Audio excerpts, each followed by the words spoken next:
Ahoy! J-Bone here.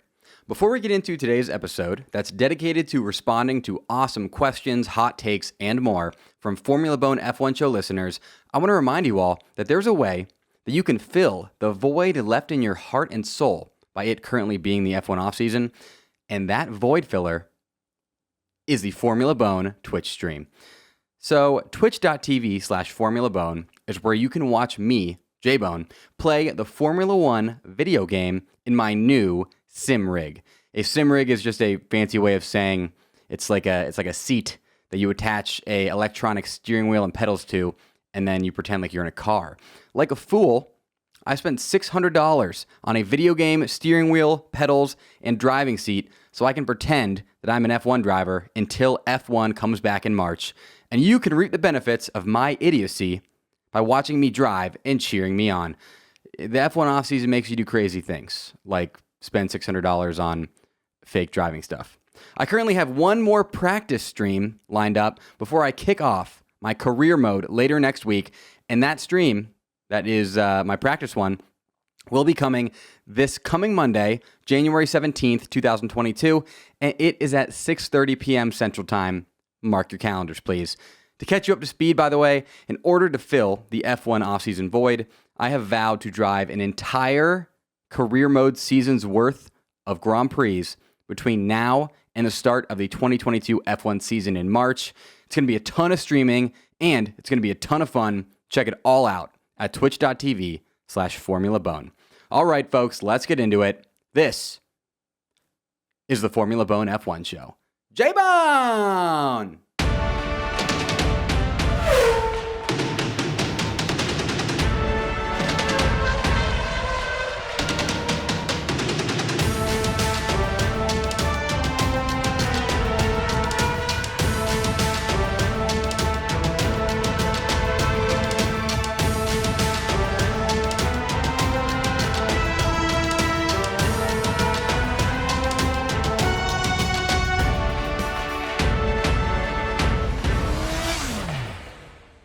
Welcome back to the Formula Bone F1 show, the Formula One podcast that Toto Wolff thinks is so right.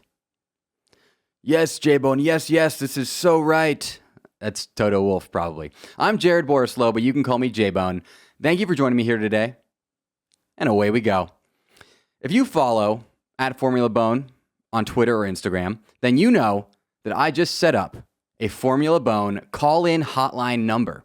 The purpose of the hotline is for Formula Bone F1 show listeners to call in with their best F1 hot takes, questions, comments, or concerns for a chance at having the voicemail that you leave at the hotline played and responded to here on the podcast. The Formula Bone hotline number is 1-833-200-0966. Make sure to save that in your speed dial, for fast calling. Maybe you have this thought in your sleep. You're like, oh my gosh, I'm going to forget this. I don't even have time to write it down. Boom, you have my number in the speed dial. You call in, leave a voicemail. It gets responded to here on the show. So I got so many listener voicemails this past week, even though I just set up the hotline, that I said, screw it. We are doing a Formula Bone F1 show listener voicemail special. And now here we are. Today's only topic is J-Bone responds to listener voicemails from Formula Bone F1 show listeners. So, without further ado, here's the first call. What up, J-Bone? It's Ryan calling in from San Angelo, Texas.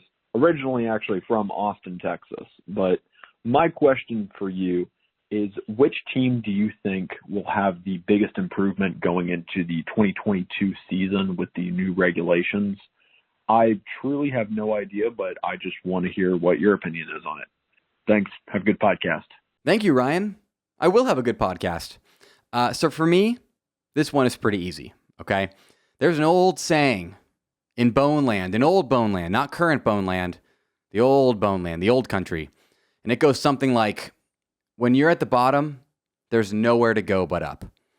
And never in Bone history has this applied more than to Haas after their criminally horrible 2021 F1 season campaign that saw one of their drivers, Nikita Mazepin, literally finished behind an alternate driver in Alfa Romeo's Robert Kubica in the season-end standings. Nikita Mazepin was 21st. Robert Kubica was 20th. Haas literally scored 0 points between their two drivers in 2021. The only non-Haas driver to not score a single point in 2021 was Robert Kubica, and he still beat Nikita Mazepin. Pretty unbelievable story. So when you score 0 points in 2021, I'm going to have to pick you for my preseason most improved in 2022 pick, because even just scoring 1 point for Haas would be an infinity % increase in improvement. This was actually a smart tactical decision by Haas. Tank in 2021 to set yourself up as much as possible to be most improved in 2022. I see you, Gunter. I see you, Gunter. On a more serious note, though, another reason I think Haas will improve the most in 2022, aside from it being pretty much impossible to get any worse, is because they have seemingly been preparing for 2022 for a long time, which is partly why they were so awful last season. They were just like, we're not going to put any money in here. We're just gonna stink, and then put all our money into the next season, and hopefully have enough funding from Nikita's dad to stay in business till then, which they did. Good for them. Good plan. Guess it worked out. Now, Haas also have Mick Schumacher on their team, who looks like he will be a decent driver once he is put into a competitive car. Can Haas give him a competitive car? I plead the fifth. And the fifth that I'm pleading is just probably not. Next call. Hey, J-Bone. This is Ryan from Green Bay, Wisconsin. I'm also a pretty new F1 fan, just started watching this year. And I'm really just wondering, what can we do as new fans to help bring more of my friends into the sport? Because I can tell them, hey, watch Drive to Survive. And for some reason, they when I just start going off and ranting and raving about the sport, they look at me like I'm crazy. But what can I be doing to help where I have more friends that have the same passion that me and you do for the sport? Thanks. Bye. So this is a very important question that mostly applies to Americans because F1 is already popular in other countries, really. And here it's more of a new thing, So I think this question applies to Americans. As more people get into the sport on their own from watching Drive to Survive, those people are going to want friends to talk about Formula One with. If that's you, you have two options, the way I see it. The first one is the most obvious to me. It's just join the Formula BONE Discord, where we have over 200 F1 friends waiting for you. You can find a link to join my Discord in the description of this episode. Now, the other option you have is to forcibly, by means of force, get your friends into it.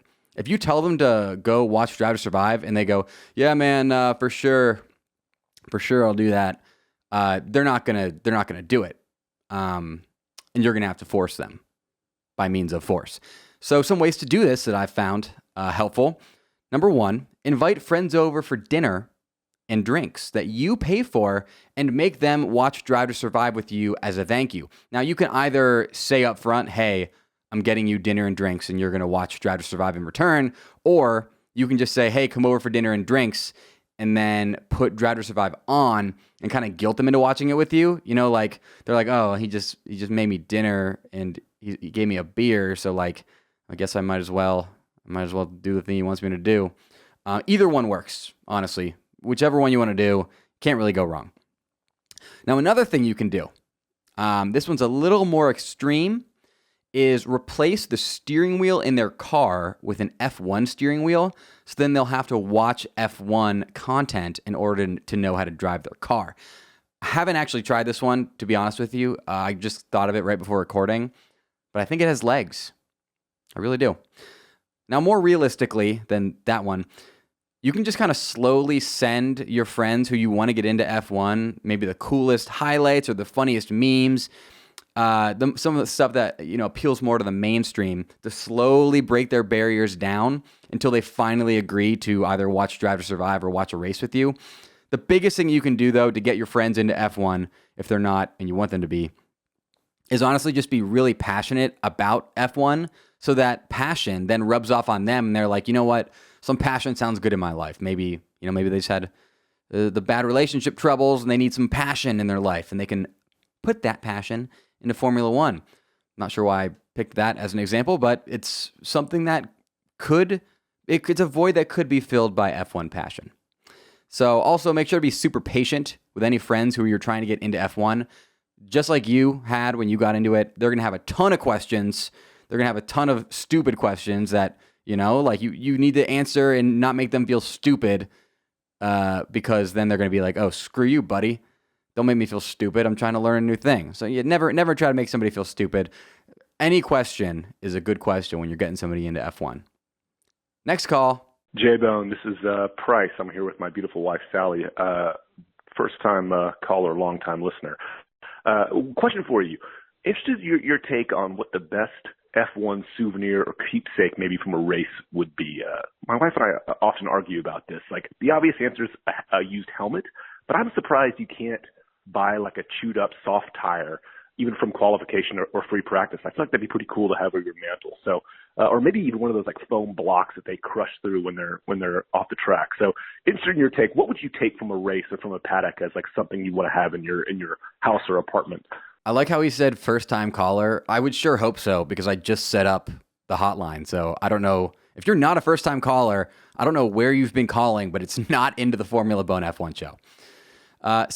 For me, a race used helmet is top of the top. That is A tier. That is what I want. If I go to an F1 race and they say, hey, you can have one thing to take home that's realistic, that like people actually get their hands on, it is a race used helmet. I love how pretty much every helmet now is custom made for each Grand Prix. So you're getting really a piece of history. It's not like, you go and get a jersey from an NBA player and you're like, I don't even know what game this was worn during.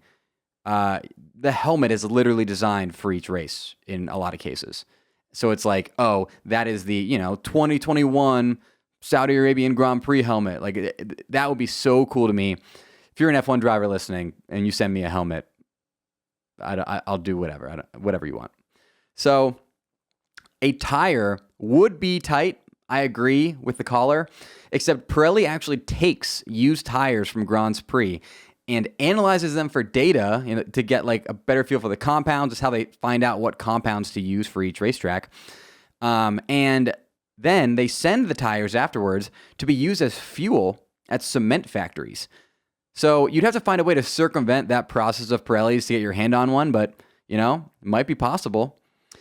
One thing I would say here is I think the expensive merch they sell inside the grounds of the Grand Prix is not the move. I know somebody, like I said, who bought like a $95 hat.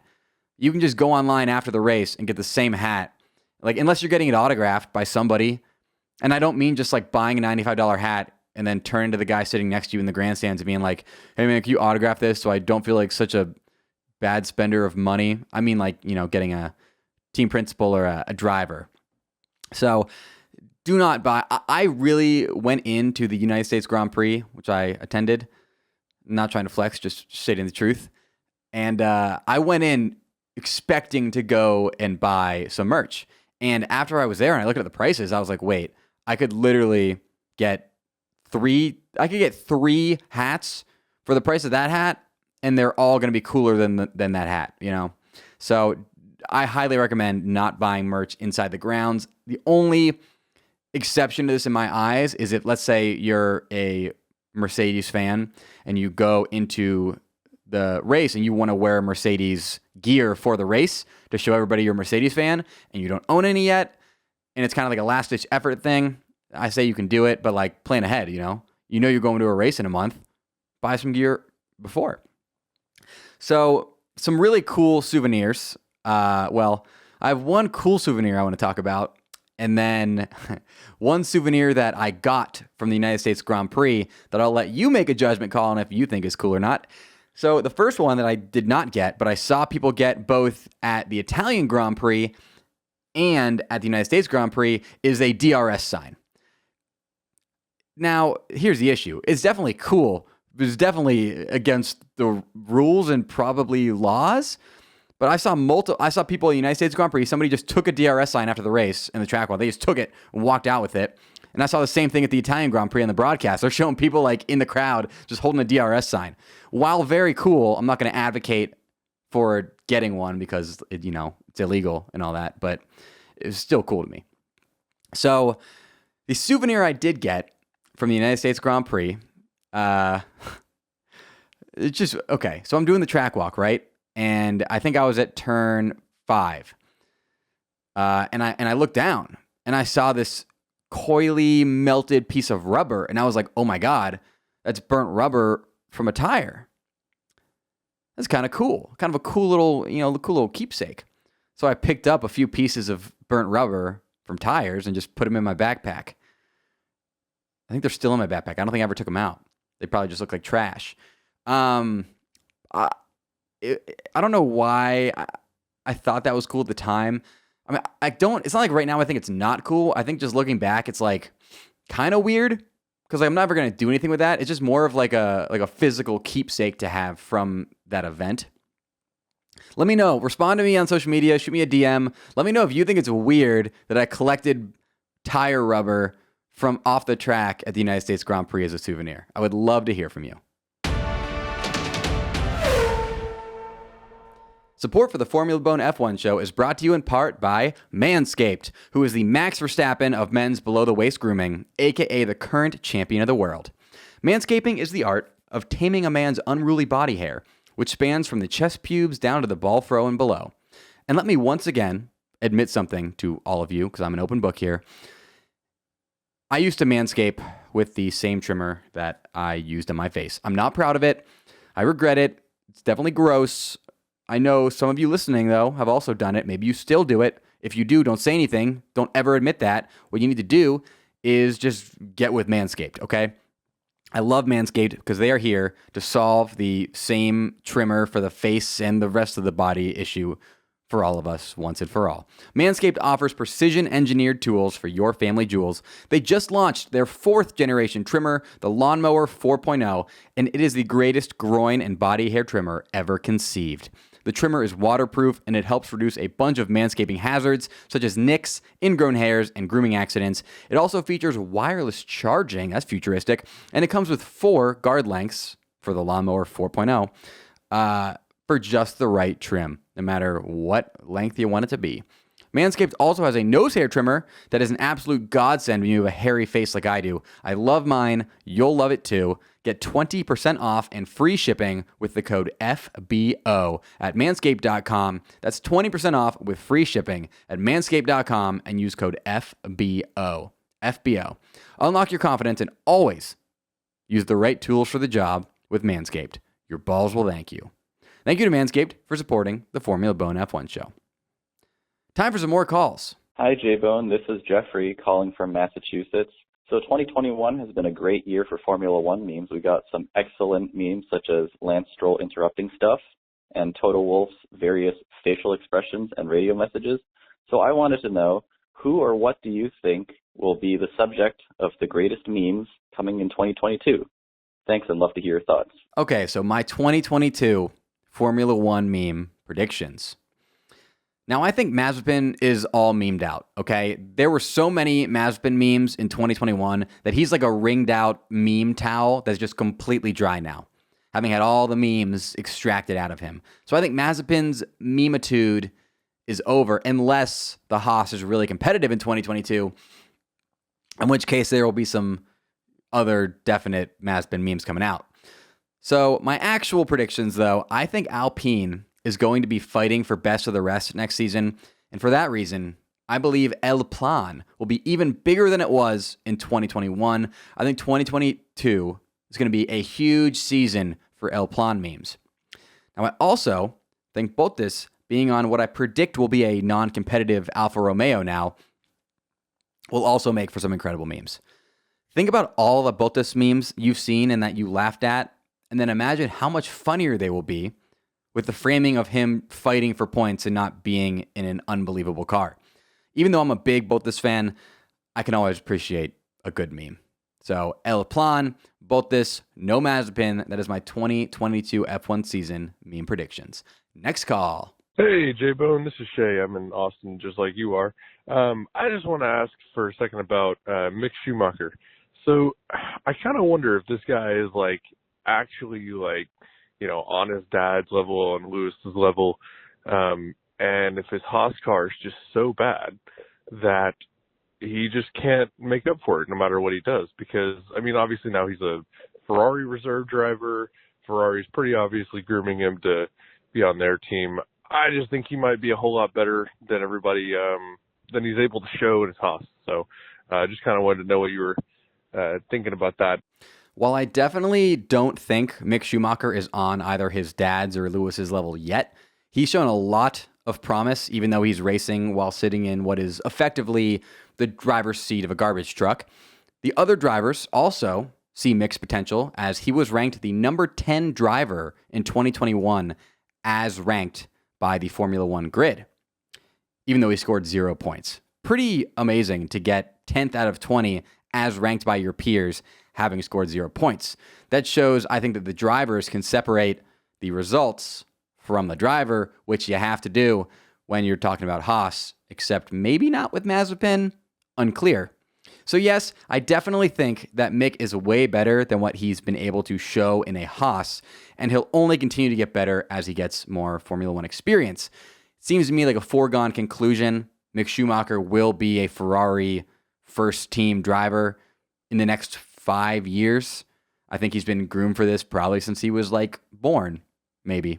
So I think we're definitely going to see Mick in a Ferrari within the next 5 years. Here, though, before that, is hoping that Haas is able to put out a car capable of showing us Mick's skills. And assuming that doesn't happen, because it probably won't, because it's Haas, here's to hoping that we see Mick in a more competitive car in 2023. Next call. Hey, what's up, J-Bone? It's Kyle from Atlanta. Just want to know if you could bring back any track to have a race at, what would it be?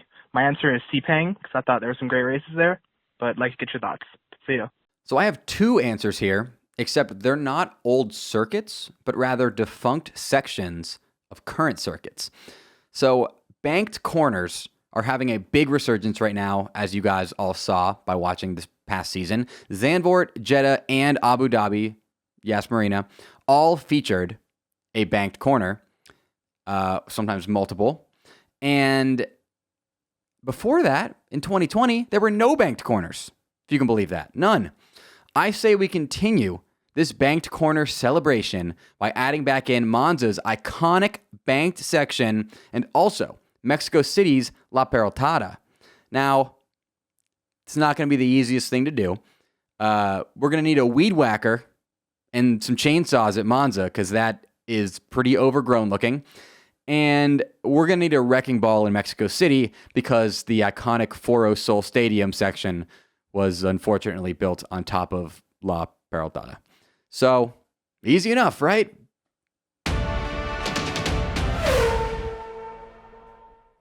This episode of the Formula BONE F1 Show is brought to you in part by my favorite leg garment manufacturers, Birddogs. I wear Birddogs shorts, pants, or joggers constantly. I just scooped 2 new pairs of their joggers, actually, and I love both of them so much that I can't pick just one. So you'll catch me jogging around Austin wearing both pairs at the same time like a true savage. That's a true story, maybe. Birddogs built-in underwear, yes, built-in underwear feels better on my skin than the finest cashmere, and is also super breathable and does not bunch up like traditional underwear. I got big thighs, okay? My underwear bunches up all the time. So I wear Birddogs and it doesn't. That's how I fix that problem in my life. What you need to do is head to birddogs.com and get yourself the best shorts, pants, and joggers on planet Earth. And do not forget to use my code FBONE, that is FBONE, so that they throw in a free whistle tip football. Yes, I said whistle tip football. If you're watching this on YouTube right now, you can look right behind me. I have a whistle tip football sitting right behind me right here. Do you remember those Nerf Vortex Howler footballs that whistle when you throw them? Well, Birddogs version is even better. Rumor has it that Birddogs whistle tip football flies so far that F1 engineers study it to glean aerodynamics data so that they can apply that data to their cars, okay? That's also a true story, potentially. What you need to do is go to birddogs.com right now, Load your cart up with the best shorts, pants, and joggers available anywhere on planet Earth. Plug in promo code FBONE, that's FBONE, to get that free whistling football and live happily ever after. That is birddogs.com. Promo code FBONE, FBONE. There's a link for that deal in the description of this episode. Thank you to Birddogs for supporting the Formula Bone F1 show. Back to the calls. Hey, J-Bone. This is Justin from Newport Beach, California. I got a hot take for you. I think Nicholas Latifi crashed on purpose because he races for Williams, secretly despises Lewis Hamilton, and Christian Horner's going to pay him back in the future years by giving him Checo's seat. J-Bone. J-Bone. Okay. That is certainly a conspiracy theory. I personally do not agree for a number of reasons that I will get into now. First, Williams uses a Mercedes engine, so I feel like they'd have preferred for their engine manufacturer to have a World Drivers' Champion, get more money for future engine development. Also, just looks better when, your engine that you're using is made by the World Drivers and Constructors dual champion. My thought there. Second, I don't think Latifi intentionally crashed there because if you watch it, it just doesn't look like an intentional crash. And also, his crash just as easily could have ended the race under safety car and, secured the championship for Lewis. Again, it didn't. And but it could have. It didn't, but it could have. And finally, and this is kind of me using my own conspiracy theory to dispute your conspiracy theory, but I don't know if everybody knows this. Nicholas Latifi's dad owns 10% of the McLaren group. I'll repeat that. Nicholas Latifi's dad, who is a billionaire, owns 10% of the McLaren group. So I think Latifi knows he's likely to eventually wind up at McLaren if he can prove himself at least partially worthy of a seat there, which would involve him not crashing out for no reason in races. My thought, my conspiracy theory to dispute yours. Next call. Hey, J-Bone. This is RJ calling from Michigan. Just had a question for you. The Miami Grand Prix starting this next year, the first time. My question to you is if there had to be another Grand Prix somewhere in America, where would you choose and why? So this one is easy for me. If you know me, you know I am a proud alumnus of the University of Wisconsin. Go Badgers. Madison, Wisconsin would be an unbelievable spot for an F1 race. I know you're probably all thinking, J-Bone's crazy. Oh my gosh. He's just being a total biased homer for the Badgers. No. I guarantee you do not know what Madison, Wisconsin actually looks like. You probably think it's like a farm city. Most people do. Most people don't know it is on a beautiful isthmus between two lakes. There's this narrow bit of land between these two beautiful, pristine lakes, okay? And in that narrow strip is the entire city of Madison, Wisconsin. So Madison would have it all for an F1 race. Two lakes to drive on the edge of. Frank Lloyd Wright, beautiful architecture to drive under in what would be an unreal tunnel section, just like the one in Monaco that people like so much. There's a beautiful Capitol Square and a beautiful Capitol building that the cars could drive around. Camp Randall Stadium, one of the most iconic college football stadiums in the country. What a treat a Madison, Wisconsin race would be for all of us. Maybe one day we'll get the Madison Grand Prix or the Wisconsin Grand Prix. A Badger can hope. A Badger can hope. Thank you all so much for joining me for another F1 offseason episode of the Formula Bone F1 show, the first ever listener voicemail episode. If you liked this format, what you can do is shoot me a DM or shoot me a comment on social media or YouTube. You can also call in to the show with the hotline and get your call potentially played. Before I get going, I'd like to once again remind you all of some things, okay? You can buy Formula Bone merch. If you want to wear Formula Bone on your body, you can buy some Formula Bone merch right now at bolenmedia.com/shop. That's BOLEN media.com/shop. There's a link to that URL in the description of this episode.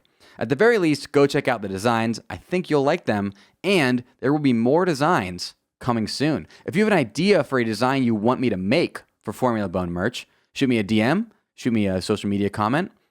Just call me, beat me if you want to reach me. I don't know why I made a Kim Possible reference. I would also like to again cordially invite you to join the Formula Bone Discord server. We're now over 200 members strong, all of whom are there to talk all things Formula One, discuss the Formula Bone F1 show, and my Twitch streams, meet new F1 friends, and more. You can find a link to join in the description of this episode. Also, it'd really help the show out if you could support today's sponsors, both of which, again, are linked in the description of this episode. Manscaped, promo code FBO at manscaped.com for 20% off plus free shipping, and Birddogs, promo code FBONE, FBONE, at birddogs.com for a free whistle tip football with your order. You can follow me, J-Bone, everywhere on social media at Jared Borislow. That is JaredBorislow. I wish at J-Bone wasn't locked down everywhere. You can't get what you wish for. And if you're now all caught up on the Formula Bone F1 show, but want to keep hearing my voice, I co-host a comedy podcast called the Ross Bolen Podcast, where we share a ton of laughs covering a very wide variety of topics, including but not limited to current events, non-F1 sports like football, music, food, funny news stories, rap, cool animals, insane history, and so much more, while also diving into some mental health discussion as well. It is truly a show about everything, and if you like this podcast, I guarantee you will like my other podcast, the Ross Bolen Podcast. You can listen to it wherever you're listening or watching this episode right now. That is ROSSBOLEN, the Ross Bolen Podcast. Folks, it's time for the NPR style sign-off. The Formula Bone F1 show is recorded in Austin, Texas, and brought to you by Bolen Media. It's hosted by me, Jared J-Bone Borislow, and I also produce the show because I'm a content machine. Kate Orris makes a bunch of the show clips that you see on social media at Formula Bone. Our iconic theme music and Twitch stream music is by 7 to Midnight. You can follow him on social media at the number 7 TO Midnight. You can follow the show on social media by following at Formula Bone everywhere. You can watch the show on YouTube by searching Formula Bone. And you can help the show gain new listeners by rating and reviewing the Formula Bone F1 show on Apple Podcasts and by rating it on Spotify. Until next time, J-Bone!